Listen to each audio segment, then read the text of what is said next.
Hello everyone, and welcome back to our channel. Today, we're diving into an important aspect of infant care: how to safely clean your baby's ears. Babies are born with a natural buildup of earwax, which serves as a protective barrier against dust, bacteria, and water. What is earwax? Earwax is a waxy substance found in your ears. It is normal and beneficial for your baby. It helps protect the ear canal from infections and irritation. However, excess wax visible outside the ear can be gently wiped away to maintain cleanliness. While this wax typically moves out of the ear on its own, occasional gentle cleaning of the outer ear can help maintain hygiene and comfort. Let's walk through the steps on how to clean your infant's ears safely. Step 1. Gather your supplies. You'll need soft cotton balls or pads, a mild washcloth, and warm water. Make sure everything is clean and easily accessible before you start. Step 2. Positioning your baby. Find a comfortable and secure place to sit or lay your baby down.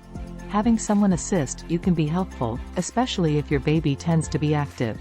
Step 3. Cleaning the outer ear. Take a soft, damp washcloth and gently wipe around the outer folds of your baby's ear.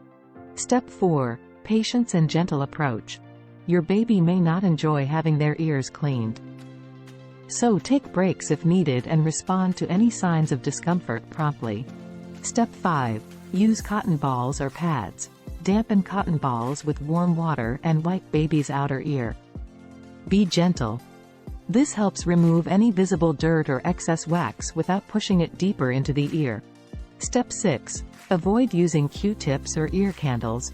Avoid using Q-tips or ear candles on your baby's ears. This can cause injury or push wax further into the ear canal, leading to potential complications. Step 8. Frequency of cleaning. Clean your baby's ears only as needed, typically when you notice visible dirt or wax. A gentle wipe around the outer ear should suffice, and avoid cleaning more than once a day. At last, cleaning your baby's ears can be a straightforward and safe process when done correctly. Always prioritize gentle handling and refrain from inserting anything into the ear canal. If you have concerns about your baby's ear health, consult your pediatrician. Thank you for watching. If you found this video helpful, please like, subscribe, and hit the bell icon for more parenting tips and advice. We'll see you next time.